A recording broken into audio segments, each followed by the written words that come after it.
Occupied CHamoru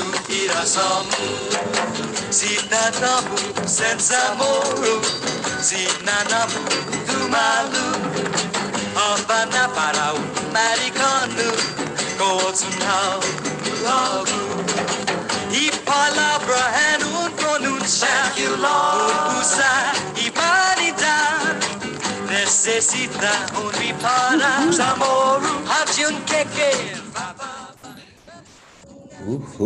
Buenas and havere todos samzu. This is another episode of Fanachu. Sidus masi put in egadzen in ekongo kesti. Guai host mizutalo si Michael Luhan Bavakwa. And today I do have to apologize if you were hoping that Hope Cristobal would be here. Senator Hope, Senora Hope, estaba Senadora Hope, is not able to make it. She had some last minute conflicts. Sogoftinanina, Estina Saina. But I am thankful that I was able to get somebody else to join us today.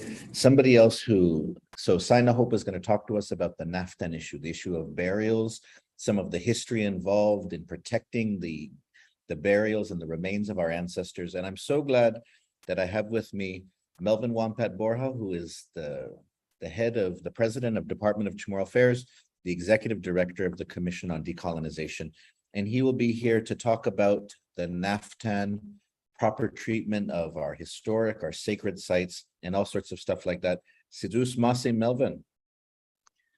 Sidus Masi Miguel, thanks for having me. Sorry, I'm not quite as awesome as Auntie Hope, Sina Hope, but I'm going to do my best here. Oh no, Hugo Fagradesi. Now, to give some people some background on this, I wanted to share something real fast. And so this is, if you can see it here, this is a column from the Pacific Daily News in the year 2000. This is written by the late curator of the Guam Museum, Tony Ramirez. And so, when I look back at the history of the Guam Museum, we've had some great curators here at the Guam Museum. Tony Ramirez was one of them, Will Hernandez, even Dr. Laura Sauter. And so what Tony Ramirez was writing about in the year 2000 was the idea of Naftan Mañaina-ta. So at that time, the Bishop Museum had the remains of 311 ancient Chamorros, our ancestors, our Mañaina, who had been taken by Hans Hornbostel. And they had been kept at the Bishop Museum for a long time. And the Guam Museum, the Historic Preservation Office here on Guam, were interested in getting them back. And it took a while. But ultimately, through sort of the support of repatriation activists in Hawaii, through students who were attending UH Manoa, and of course, Norbert Perez, an activist, was one of them as well. And then the governor at the time, Carl Gutierrez, created a special task force that helped make sure that the Guam Museum had the sufficient equipment and sort of the climate condition sort of equipment so that we could accept back these remains and then safely take care of them. And so 311 individuals in 88 boxes came back to the Guam Museum. And at the time that Tony Ramirez wrote this, he was very hopeful that a Naftan would be built soon after. Now, unfortunately, it has been quite a bit of time since then, since the year 2000.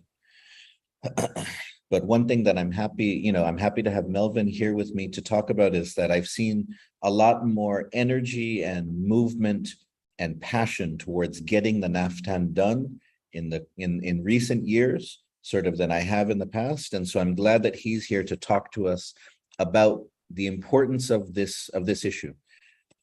And so, Melvin, so talk to us about the Naftan. The Naftani Mañaina-ta, the memorial shrine.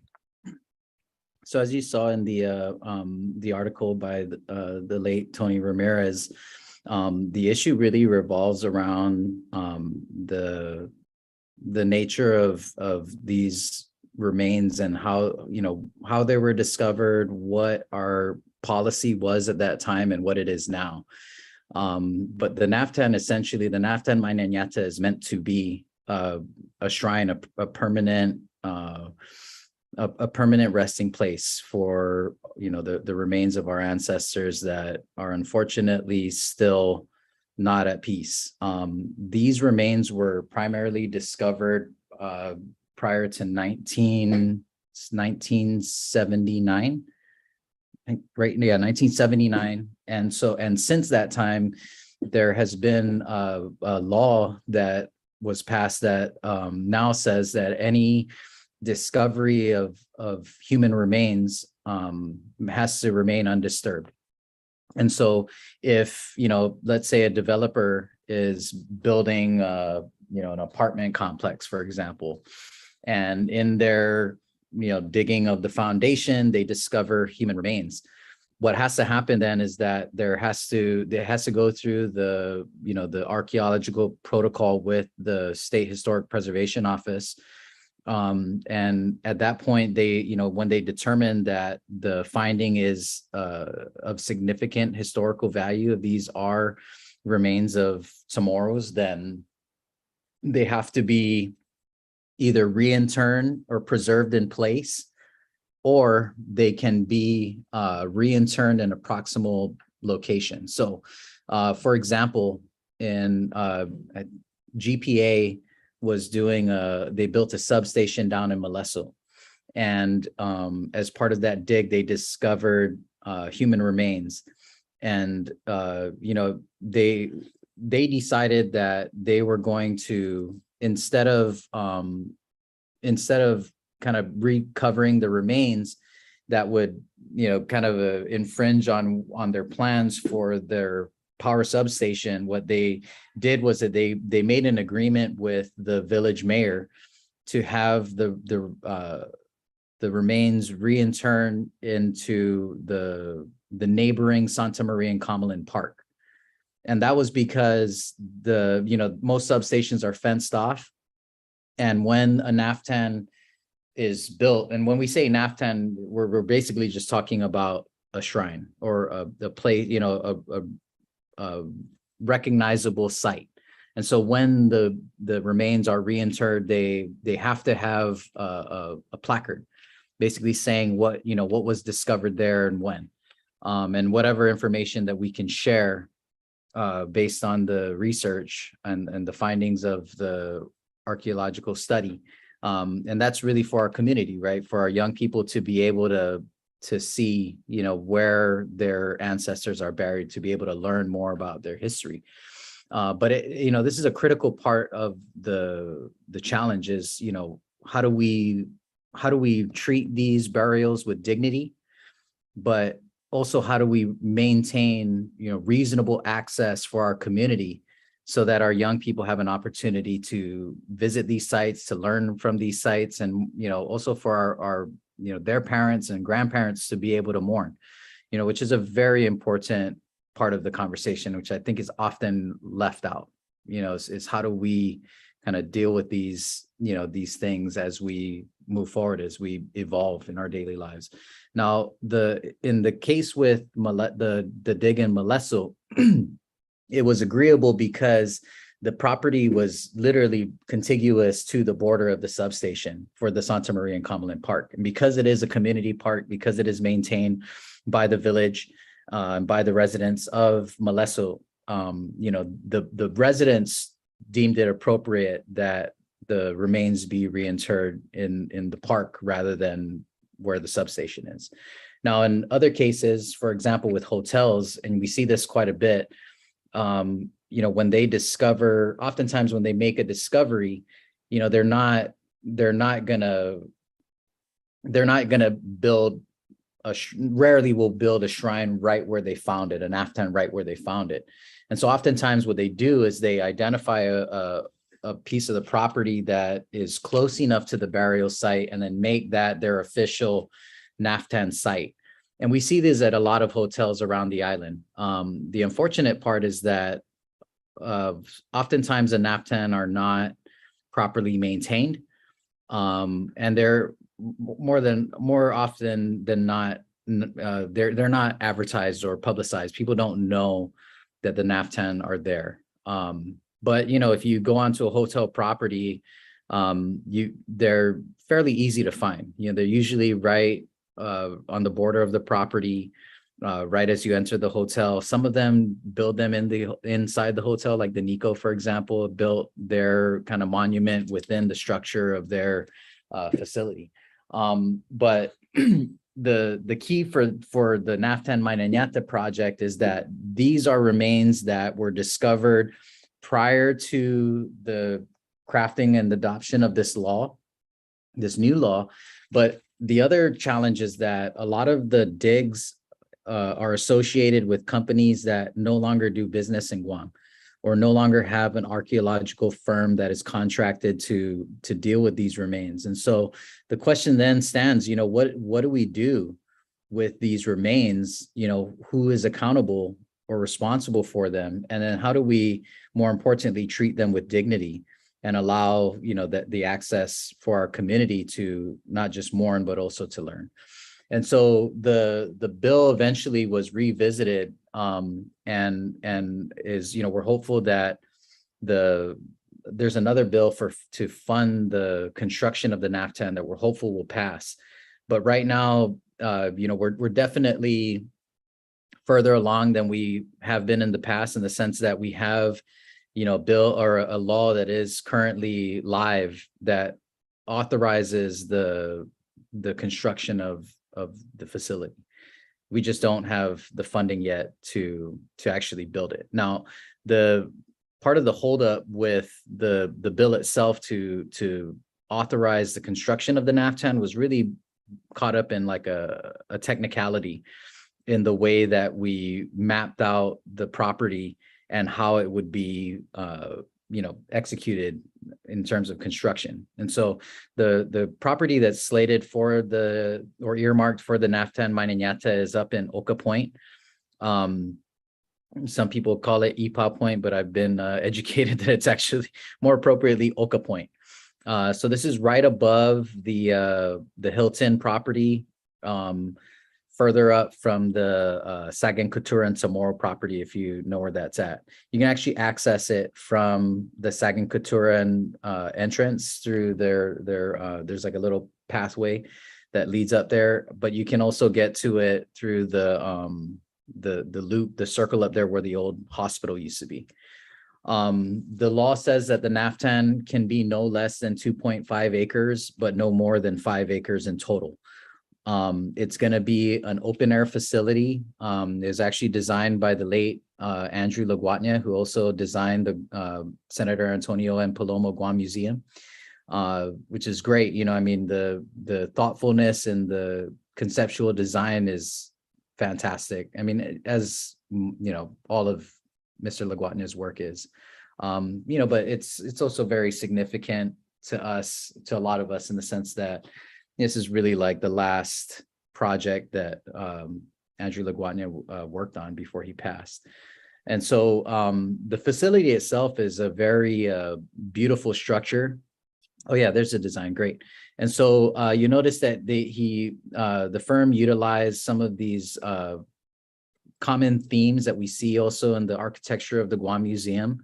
But inside this Atsura Tupat structure, that's going to be the main part of the facility where the crypts will lie. Now, the initial plan for this was that they wanted to kind of map out the crypts by village, because that, it's important for us to be able to trace the remains back to where they were discovered. The hard part is that in a lot of cases, we can't say exactly where they came from, like which part of the village they came from, which is also very important. But in some cases, impossible. It's very difficult for us to kind of differentiate, which remains were discovered when, but whatever information that we have from the archaeological study, we will make available.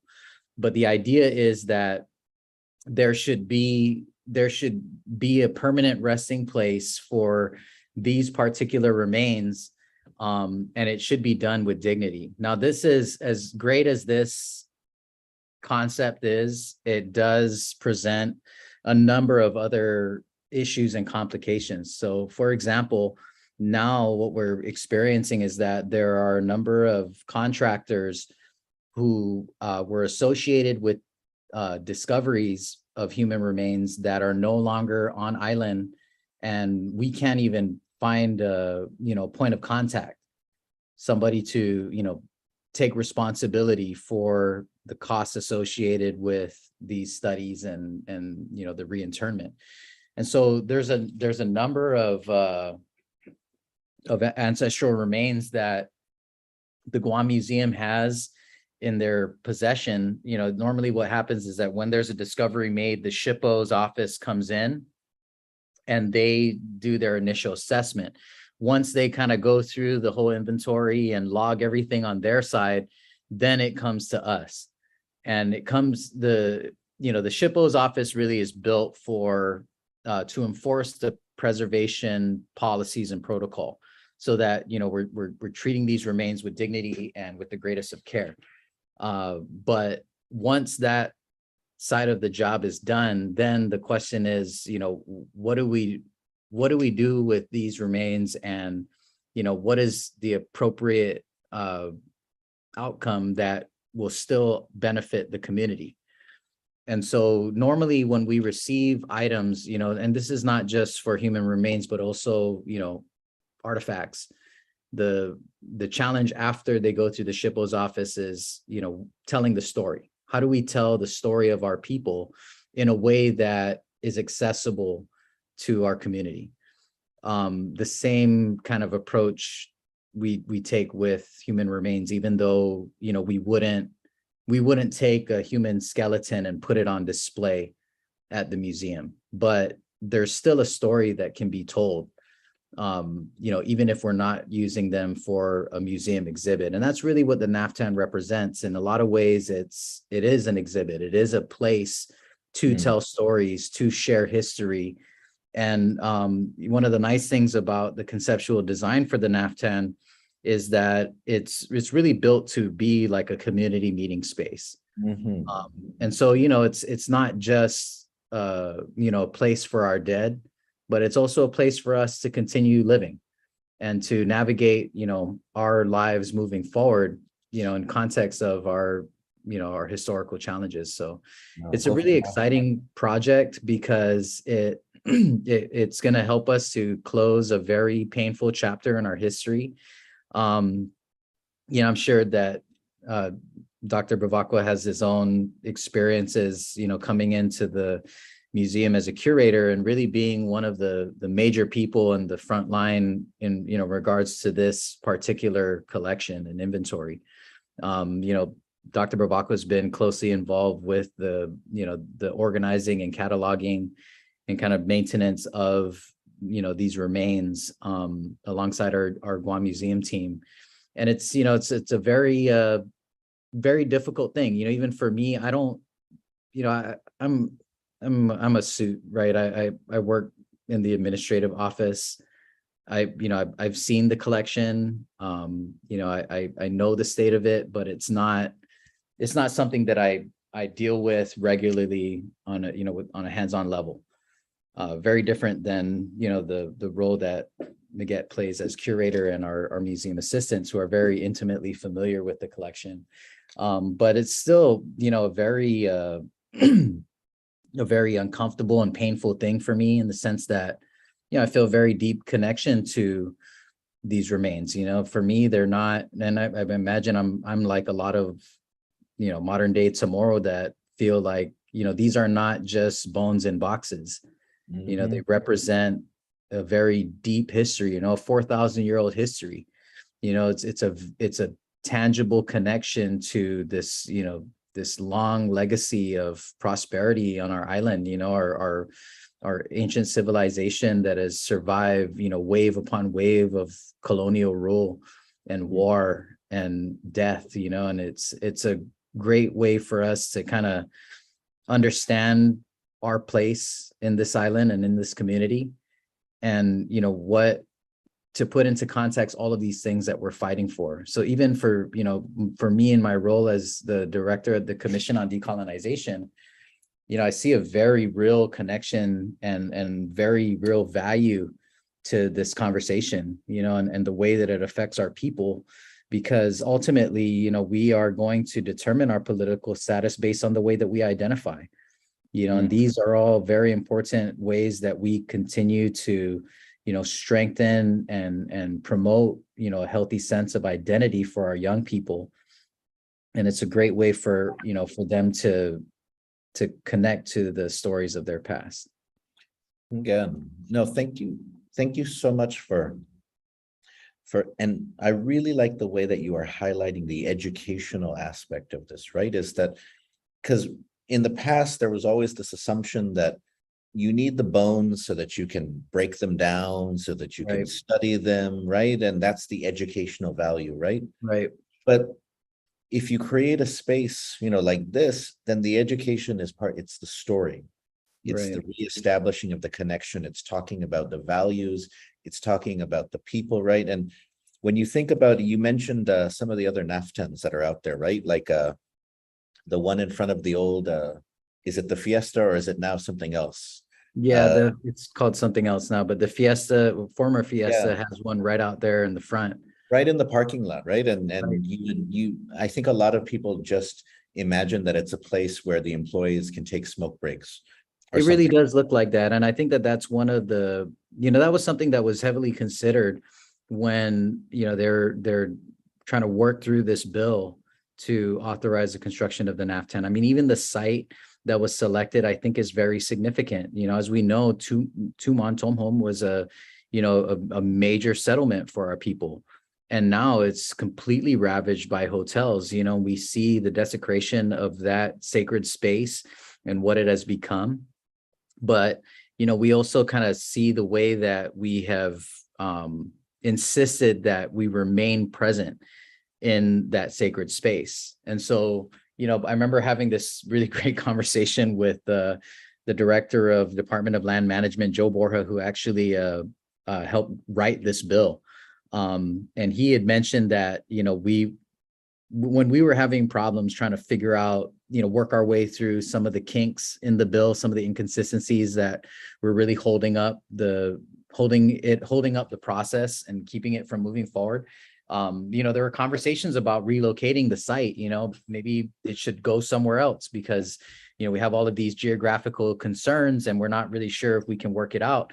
But, Joe Borja was very insistent that we don't kind of just abandon ship and abandon the site, because even the site for him was very significant. One of the things that he loves about the site, I remember him mentioning, was that he appreciates the way that the site will create a bookend for Tumon, in the sense that, on the opposite end of the bay is Punta Endosamontes. And we know that the, Two Lovers Point has been very commercialized and it looks very different than what it looked like when we were growing up. But nonetheless, it still remains a historically significant site. And even as a tourist destination, they continue to tell that story and to share that part of our history. And, it's still a place that our people can visit and learn and experience. And, putting the Naftan on the other end is, a very kind of significant way for us to say, that like, this is ours. This whole space right here is significant, sacred to us. And I really appreciate that it's, as much as I agree with Joe Borja that it does bookend the bay, Tumon Bay, but it also is, I really appreciate the kind of different approach that we're taking to this, eventual tourist destination, because it will be a tourist destination. I think that that's undeniable. I mean, if you've ever been up to that site, the view is spectacular. And so, once it's built and there's public access to it, you can bet money that tourists are going to go up there and take their selfies, and take in the view. But even that, I think, has been heavily considered. One of the holdups for the construction was there is language in the law that said that the border of the Naftan Mañaina-ta had to be contiguous to Sagan Couture and Chamorro, and contiguous to the rock, which is this limestone formation. And the reason why they chose that site and included this geographical feature in this limestone formation is because historically it's said to be the site of one of the great Spanish Chamorro battles. And so I appreciate the thoughtfulness of the planning, and I think it's fantastic that a lot of people kind of came together to work this out. So when we first discovered this, we immediately set up meetings with DCA, Department of Land Management, and the SHPO's office, so that we could try to figure out how we could make it work, because it has to do it all.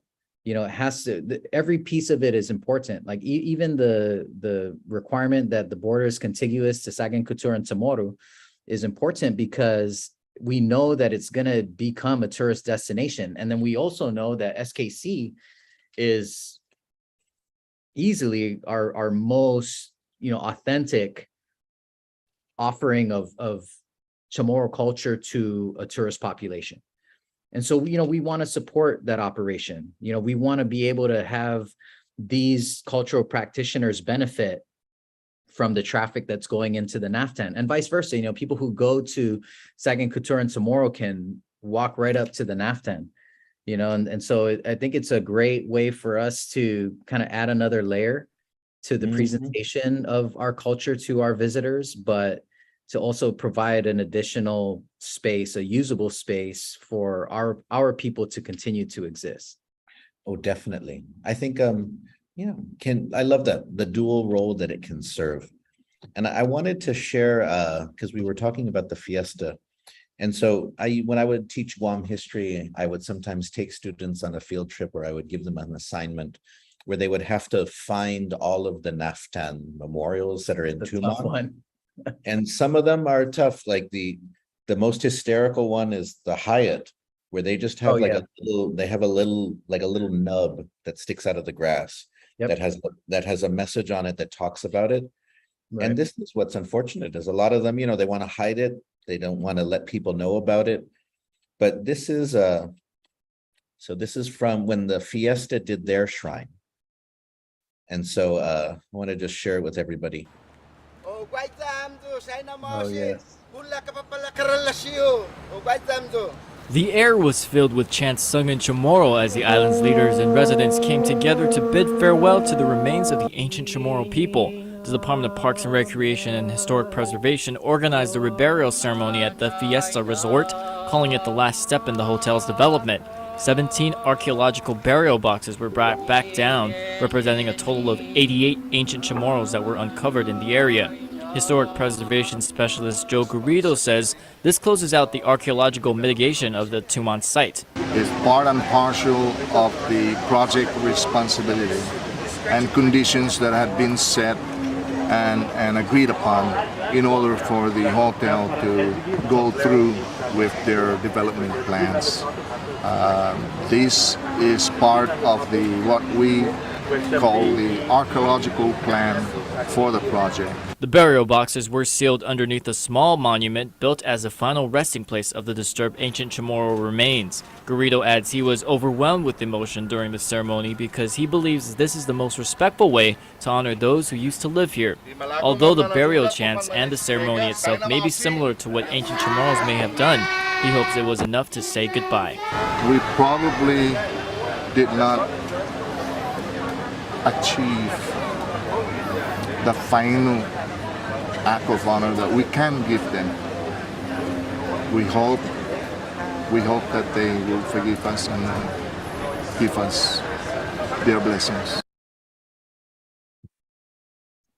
All right. And so I think I think I'm a good-looking guy, Spencer. but I have these noodly arms. Oh, Look at them. Dude, that's your a t-shirt YouTube fits you. ad, Spencer. But thinking about, sometimes I hear people say, that these sorts of things are ridiculous. Some people say, why worry about the Chamorros of the past? Worry about the Chamorros of today. Or, it's not important to do these things because, all that matters is money, jobs, and so on, making businesses happy, making, homeowners, developers happy.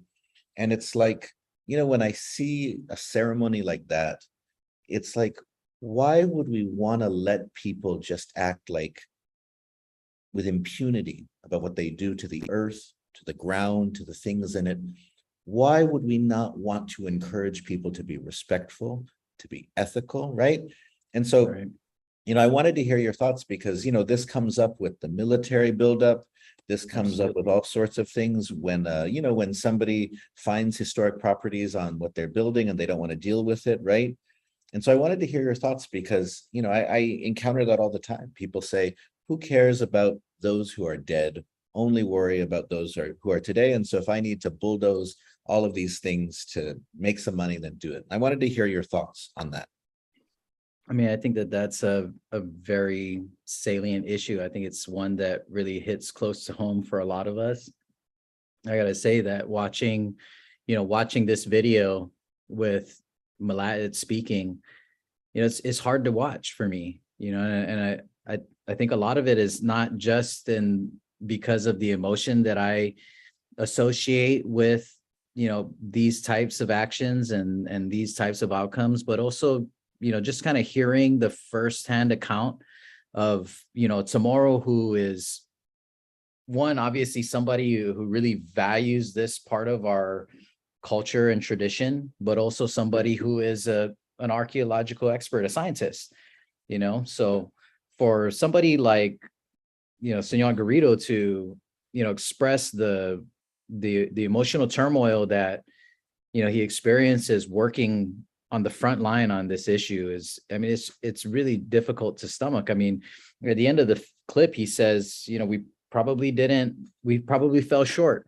on giving them the level of honor and dignity that they deserve, but I hope that they will forgive us.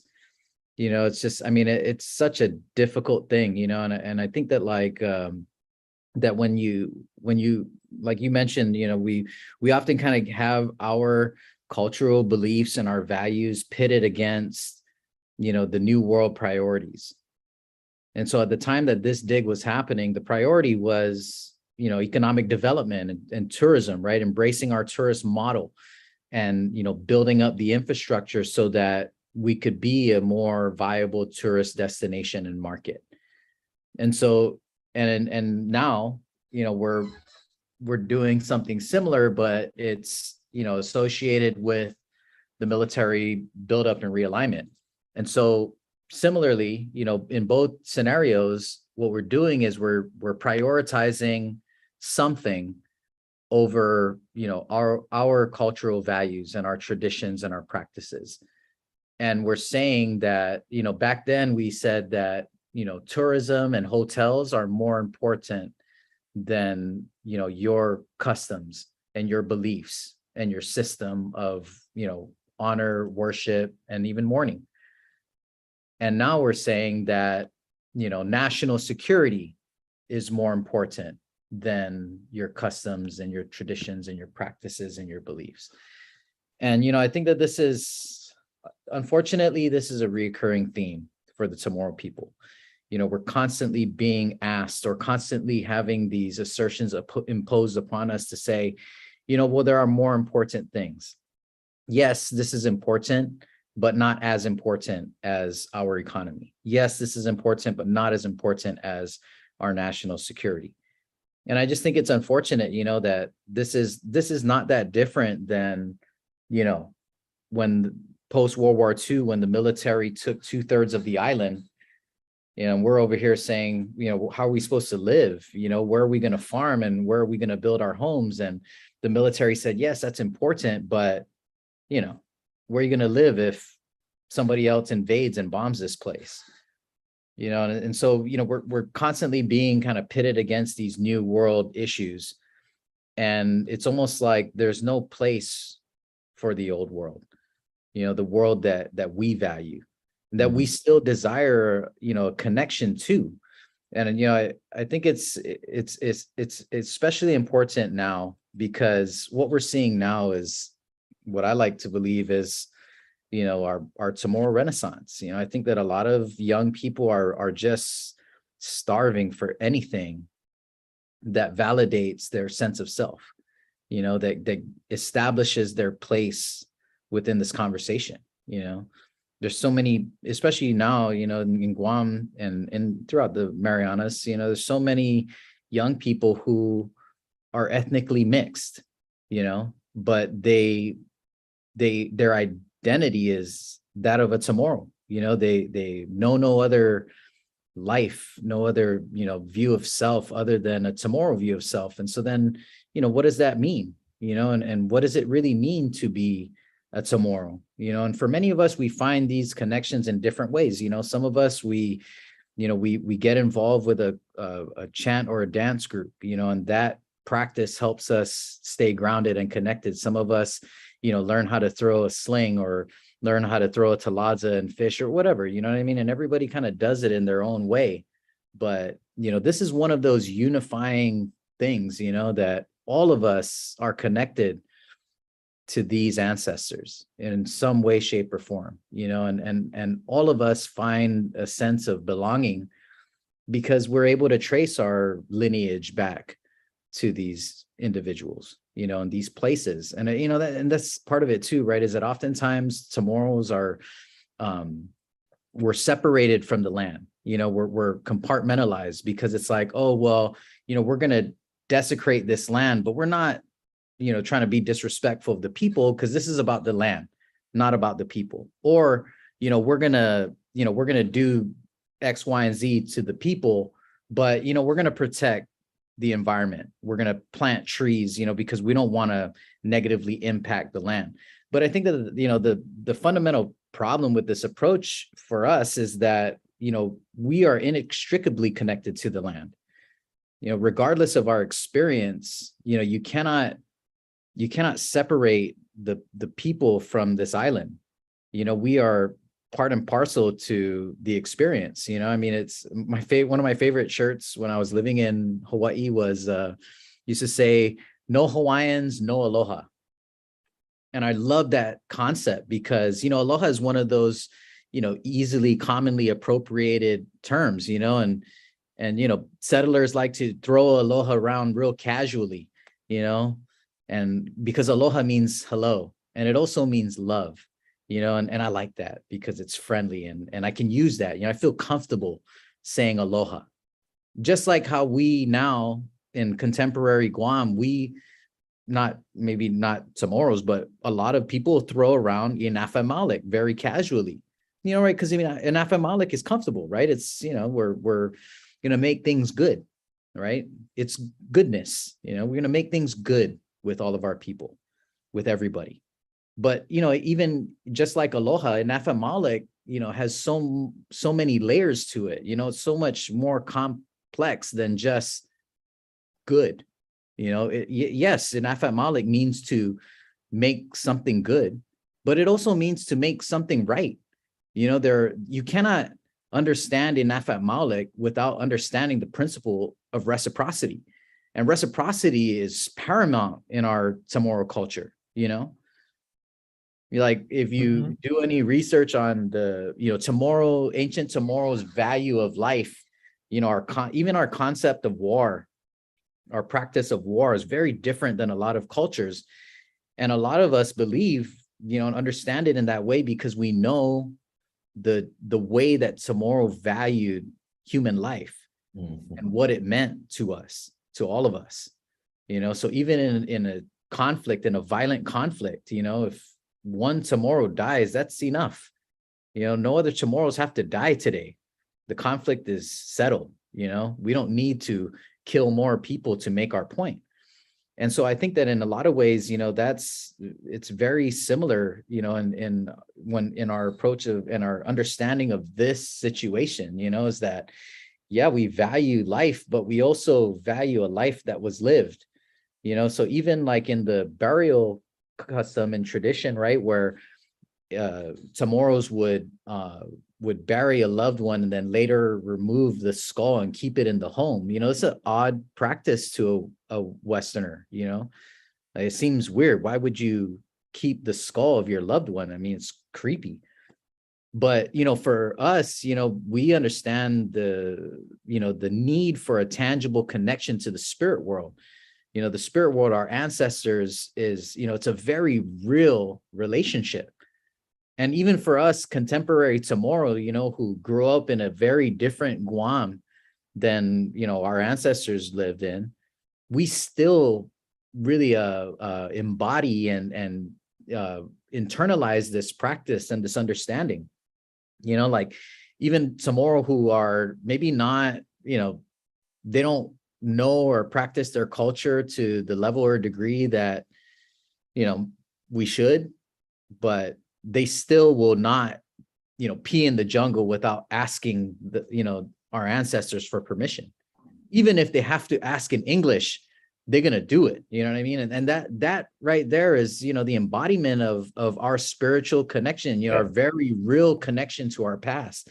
And so even though we may not keep the skulls in our homes anymore, it doesn't deteriorate the value of our connection to the spirit world, Okay, and so, that's such a good, you bring up such a good point there, because, in thinking about why is it important to treat these burials, artifacts with respect, it's the same reason why, even if you don't believe in tautomonas, what is the value though of teaching people that when they enter into a space, they need to be respectful? Right? Even if you don't believe in tautomona, and I believe in tautomona, you got to respect the tautomona. Tautomona going to get you if you don't, right? Yeah. But it's important. So whenever I see like non-Chamorros who ask for permission too, sometimes they say, is it okay? And I'm like, of course it's okay. You should be respectful to the ancestors of the land, to the ancestors of the Chamorro people. And so, and I'll tell you this, if you think about young people that have been taught to ask for permission, when they go into the jungle, are they more likely to mess things up? Are they more likely to litter? Are they more likely to disrupt? Or are they more likely to preserve, protect, and be part of the solution rather than the problem, right? And so that's why, what you're saying, it's so important there in terms of his sort of the preservation of these artifacts, of these remains, keeping them safe. It's important just to teach the society, business people, tourists, everybody, the value of keeping, of protecting the land, being respectful. Right. And I think that that's a big part of why we have, these policies in place, is because the reality is that we can't just assume that, visitors are gonna respect our island, our people, our customs, our beliefs in the same way that we do. And so we have to have some, level of protection, some layers of protection, some kind of policy that gives us the tools that we need, other than guilt. We can't just operate on guilt. I'll go, oh, shame on you for doing that. How do you use guilt and shame to hold someone accountable? And so I think that it's definitely important that, we take action, appropriate action, that's fitting of the world that we live in now and the challenges that we face now. But you'll notice that that doesn't change or take away from our cultural responsibility, the agency that we all feel we have, just, being from this place. And we've seen that, like, for example, in the Camp Blas construction, right? The site where they're going to build where they built the military Marine barracks. And so during this construction, they were building a parking lot. And they discovered, I think it was 3 or 4 grave sites, full burials, where, you could see the full skeleton. And, it's interesting because normally what they do is they make the discovery, they do the report, they run through the whole process, and then they tell us, okay, this is what we're going to do. And it's very indicative of our current relationship with the Department of Defense as an unincorporated territory, a relationship that's based on consultation and not consent. They don't ask us if we're okay with their plan. They tell us what their plan is, and then they say, okay, this is what, we're going to do to, inafamalik this thing, right? This is how we're going to, this is how we're going to make it right.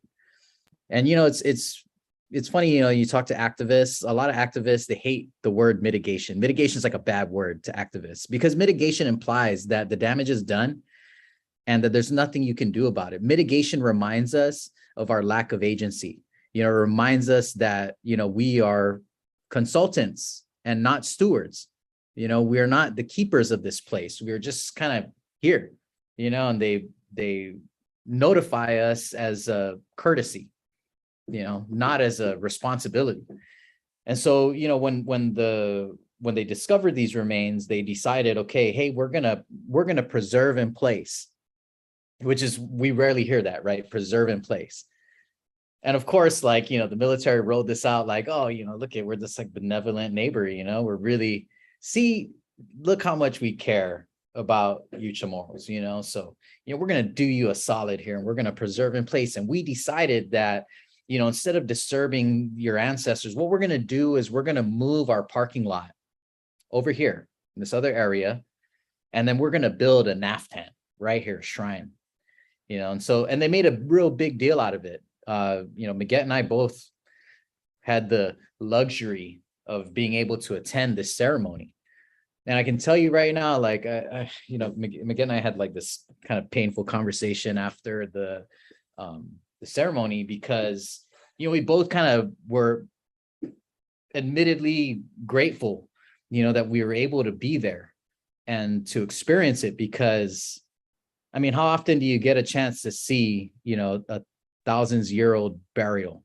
Mhm. You know, how often do you get a chance to really connect, you know, that intimately with, you know, piece of our past in that way? And so, you know, I wasn't going to miss it. When they invited us, I was like, yeah, I'm absolutely, like, clear my schedule, I'm going to be there. You know, I mean, I called Miguel immediately. I make sure that my, you know, that our curator is there. I called Miguel, get your camera. We're going down there. You know, we have to clear your schedule. We're doing it. And, you know, it was fantastic that we were able to do that. But, you know, I still felt terrible, because while we were there with the military brass taking photos and, you know, putting our friendship on display, our elders, our Sina, were outside the fence, laying flowers along the grass. And, you know, it was just hard for me to stomach. You know, I felt so guilty being there and they weren't. I could think of 10 sign off the top of my head who are much more deserving, who should be there instead of me. But I can also think about, you know, 75,000 Chamorro who all should have access to that site, you know? And so it's a hard thing, you know, it's a very difficult thing, because, you know, in the eyes of the military, oh, this is, you know, this is the dignified way to handle this situation, right? This is our commitment to, you know, respecting the people and treating them with dignity. But, you know, what fraction of their discoveries was that site? You know, how many other sites were just completely desecrated? Mhm. How many bodies, you know, did they discover at the firing range? You know, or how many burial sites were, you know, disturbed when they actually built the barracks? I mean, this is just the parking lot. No, So it's so it's true. you know, it's a very kind of nuanced conversation.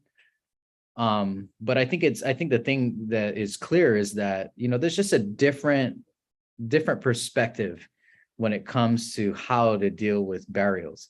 And I think that the fundamental problem is that why are we even having this conversation? You know, why do we have to debate, you know, what is the appropriate way to disturb a gravesite? You know, like I remember we had a task force meeting for the proposed Chamorro Smart Park project down in Ipa. And, you know, the issue was raised, you know, has there been a full comprehensive archaeological study of the entire property? Mhm. Because right now, as far as we know, you know, the official word is that the entire property is historically significant. And that's why when you know, reserve a pavilion for your kid's 3rd birthday party, when you sign off, to get access and to use it, you have to acknowledge that you cannot use canopy stakes when you hold your canopy down. You can't drive a rebar into the ground. And that's why. It's because they don't know, what's buried under there. And they don't want to risk that you drive, a 2-foot rebar into the ground and puncture, a skull that's buried under there. And so you have to use canopy weights. And so if you can't even drive a canopy stake, how are you going to build the foundation for a park or, for this facility? And so, we're kind of working through this with, the other members of the task force, which included GVB, and I'll leave the name out of the individual, but somebody asked, well, the question came up about burials. We don't know what's in there. And so, the issue of we brought up the discovery of what we affectionately refer to as the Princess of Ipa, right? Which is the burial of the Chamorro woman who was, adorned with spondylus, like a belt and a necklace. I mean, it's amazing discovery. Probably one of the most popular and significant discoveries to date. I mean, even our people who you mentioned, Senor William Hernandez he's forever connected to that discovery, and for him to have that experience, I'm sure was an amazing one. But, we know that she cannot be the only one, in a major settlement like Tonghun, it's just impossible that there's only one burial there. And so, the question then came up, okay, well, somebody had asked, well, is there a respectful way to relocate the burial? And Auntie Hope, just like, her ears just perked up, and she's like, well, would you go to a cemetery in Japan and ask them for a respectful way to dig up their loved ones? Is there a respectful way to dig up a grave? And she was so upset, and I don't blame her. I was upset too. And it's a troubling position to be put in, but it bears the question, do we do this to other cultures? Like when we were protesting, I remember I was living in Hawaii at the time, and there was a protest organized by some folks here. And, they put the word out to all our allies, and so I was living in the diaspora at that time. So I just wanted to be down, it's like, yeah, let's participate. And so we had this protest, right, of the building of the firing range in Letexan. And, they just asked us to make some protest signs and take a photo wherever you're at. And so we made all these signs. We made a bunch of extras, just for the friends who are going to be there. And one of my favorites that we made was a sign that said, Chamorros wouldn't bomb Arlington. And I really thought that was not just a solid and impactful message, but I thought it was an appropriate message. Because that's just think about conceptually, right? We're saying that we're gonna, that national security is important. We're saying that the defense of the island is important, so important that we're willing to put, the dignified treatment of our ancestral remains in jeopardy. We're willing to sacrifice them for the sake of national security, right? And national security is gonna be, maintained by these brave young men and women who are gonna, put their lives on the line and if asked, will make the ultimate sacrifice. And when a soldier makes that ultimate sacrifice, think about the commendation for that individual. Think about the dignified honors that is given to that individual as a service member. If I am a retiree of the military, I am guaranteed a plot at Veteran Cemetery, and my wife. It's truly a fantastic consideration, right? a very dignified consideration. But we don't apply that same dignity to, you know, our ancestor who could have been a part of the Chamorro militia, who could have also defended, you know, the security of our island, the integrity of our island. But, you know, we're not telling those stories in the same way that we tell the stories of our Gold Star families, you know, of the military sacrifice in Guam. Like we just did the not too long ago the liberation memorials. And at every liberation memorial, yeah, we talk about, you know, the Chamorros who made that ultimate sacrifice during the war. But we also honor the, you know, U.S. Armed Services men and women who, you know, were part of that violent conflict. Like when we did the one over here at Asen Beach Park, you know, there's a very deep recognition of the soldiers that died in that battle, you know, but we don't honor our ancestors in that same way. You know, it's ironic that even the US military is willing to extend this honor and dignity to Chamorros if they're veterans, you know, if they're, you know, they were victims of war, but only when it's associated with, you know, the national priority of defense, but not, you know, for those who came thousands of years before them, you know, who made this place a home, who took it upon themselves to defend these shores long before it was a U.S. territory. No, you bring up a lot of profound points. And I think it is, you know, this is one of the things that comes out of the Chamorro Renaissance, right? Is that we, after colonization told us, you know, the bones of your ancestors aren't important. What comes from outside into the island, that's what matters, right? Whatever's here is not valuable. We see that we are asserting our own sense of value once again, right? So we don't have to sell our land, right? We don't have to like transform it for it to achieve value. We can see value in the way it is. We can see value in the way we are. And so I appreciate you making that connection to sort of that the way we've culturally empowered our people, you know, that we're also seeing that it leads to then a new sense of connection to the land, to the past. And I did want to, we had some comments, we had some people chiming in. Senor Carlos Laguaña, he mentions that the YMLG has started discussions with Patrick Lujan to pursue the Naftan Mañaina-ta project. They need lots of support from the Chamorro people to finally lay our ancestors to rest. And so, and then former Senator Kelly Marsh says, Biba, insightful statements, Sidus Masi. And Maria Hernandez, who's from the Latexan families, she also thanks you for this episode. And she asks, so she wants clarification. So the Naftan, so all of the remains disturbed by the buildup would also go into the Naftan too, correct? No, well, it depends. Technically they should not. And this was, I didn't quite finish, but this is part of the slippery slope that I was describing earlier, is that the Naftan really is built to capture these human remains that were cited in the article we viewed early on in the podcast, right?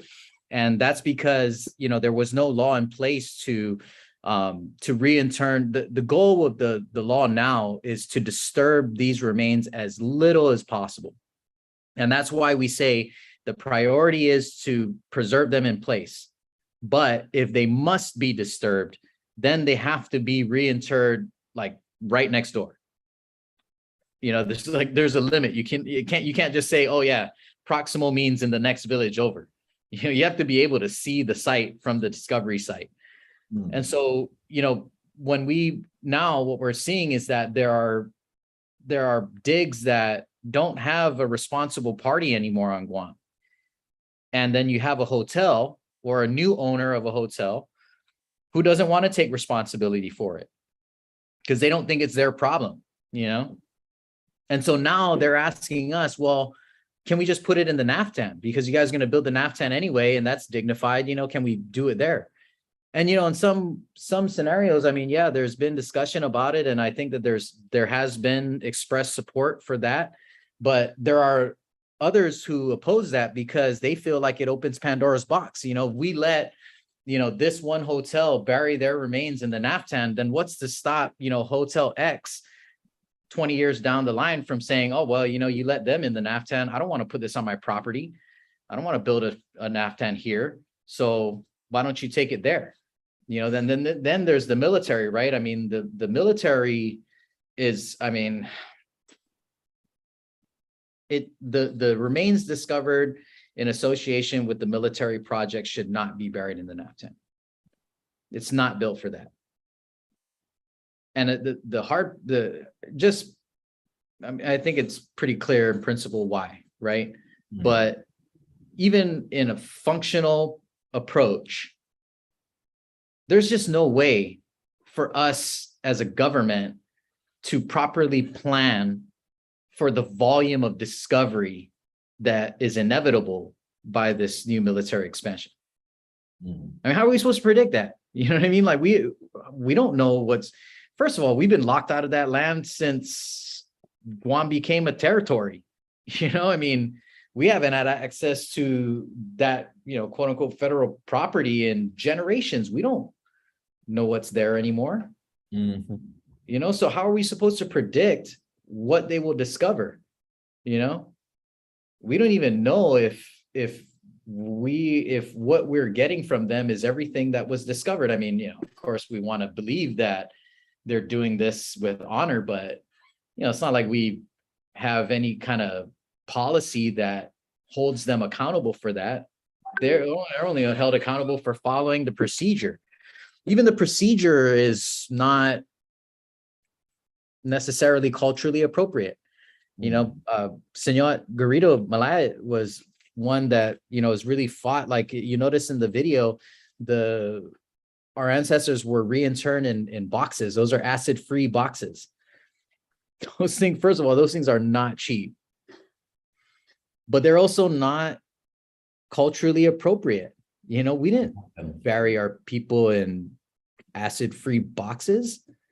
And one of the things that was discussed with the Naftan Mañaina-ta is when we reintern them in, they got to be in acid-free boxes. And then two, we're going to seal the crypt, right? We're going to seal the enclosure. This is so that if further study is needed, that, they won't be damaged, which I personally am against. Like, wait, what are we talking about further study? I mean, how long have we had these remains? Are you telling me that we haven't studied them enough, that there's threat to further disruption? Is it not bad enough that they've been in boxes, in shelves for this long? And when we finally lay them to rest, we're going to say, but don't get too comfortable because we'll be back to DNA test you guys later. I mean, my thing is that when we reintern these people, I don't want them, I want it to be permanent. They should be put to rest and be at peace. Do they not deserve that dignity? You know what I mean? And so like Malaya was arguing that we should try to fix that. Like, let's not put them in acid-free boxes. Let's wrap them appropriately in linen or, in a guafac or, something that is, organic and culturally appropriate for them, which I personally agree with. I think that that's the other side of this conversation that I think is really significant. And for those who have been fortunate enough to attend a burial ceremony in recent times, it's a beautiful thing to kind of reconnect with that tradition and to experience, that part of our custom and our way. It was very moving for me, like even though I was so conflicted at the Camp Blas ceremony, I felt fortunate that I was there and that I was able to experience that. And I kind of just, took all my pain in context and my guilt in context, and I try to just mourn like a Chamorro would mourn, and be unapologetic about it. Mm. And I think that that's something that's important for our young people, No. Why not? Why can't they have that? No, Sidus Masi, you've really kind of helped us understand sort of the way that Chamorros as a people, that we've rediscovered a sense of sacredness, right? That's separate from sort of the, what we get from Catholicism, or what we get from sort of patriotism to the United States and stuff like that. This is a sense of sacred that belongs to us, right? It's essential to who we are and how we connect to our past. And so, Hugo Fagradesias Melvin, I really appreciate you coming on, especially on such short notice. I think you did a good job substituting for Auntie Hope. And so I want to give you a last chance to sort of share any final words for those watching. I think that I guess the one thing I want to say is that I think it's understanding why we get kind of caught up in the weeds, about policy and protocol. But I don't think that it's inappropriate. I think it's warranted that our people, take this up as a moral issue. There's nothing wrong with asserting that we are deserving of dignity, especially when there's already precedent set, for the burials and remains of others. And so why do some burials get, full honors and dignity and others do not? And I think that that's something that we have to ask ourselves. What is the value of this connection? What is the value of our connection to the dead, to the spirit world and to our culture? I think that we often accept too easily the priority list. It's easy for us to kind of say, yeah, you're right. I know that this is important, but, I don't want to be invaded by China. So, maybe it's okay that, the military does X, Y, and Z, and it's a sacrifice that I'm willing to make, because I don't want my kids to experience war like my grandparents did. And I get that, I'm not saying that that's not important, but, that's operating on a what if, what if this thing really is that critical to national security? What if we don't have this firing range and that means that then they're going to invade us? I don't, the thing that's not a what if in this conversation is us.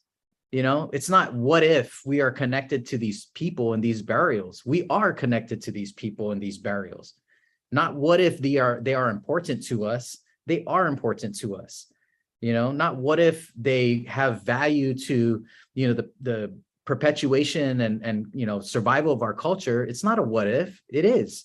What if we don't have them anymore? Then where is our connection? And so, I just think that it's important that we assert that not only do our people deserve, our ancestors deserve that dignity, but my kids deserve that opportunity. My kids have a right to be able to mourn their ancestors, to be able to connect with their history.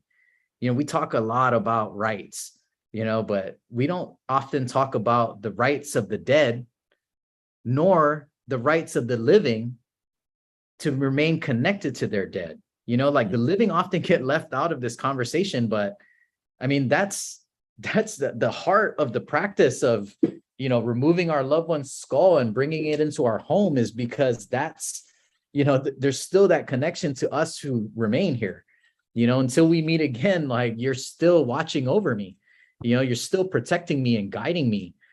And so, that's the way I look at it, is like, this, when we talk about the remains, the thousands of years old remains of our ancestors, to me, the real value and the real sticking point is, what does that mean to our young people?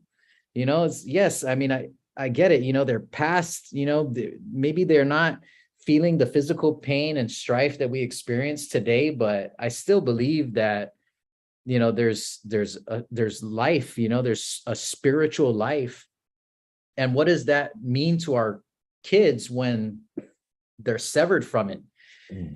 So if we, it's bad enough that we can't visit these sacred sites that have been taken from us, but are you really going to take our dead too? Are you going to take the spirit of our people too? What more will we have to sacrifice to, to enjoy life as a second-class citizen? Sidus Masin. Sidus Masin, Melvin. And so remember, for those of you watching, follow in the news information about the Naftan. Pay attention to those who are supporting it. Sort of if you ever see it come up, sort of if there's ever a bill in the legislature, show your support, right? Because Absolutely.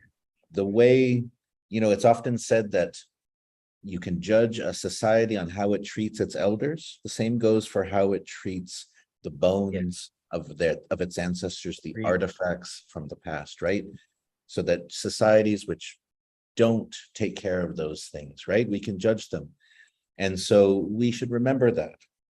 And so Melvin Sidus Masi, Hugo Fagradesina na mattuagwini pa Palestina episode, hungen. And so Sidus Masi no hamsu todos ni umeegad and umeekungok esti Fanachu esti otro episode Fanachu ajos este kimanatli hitalo. Esta.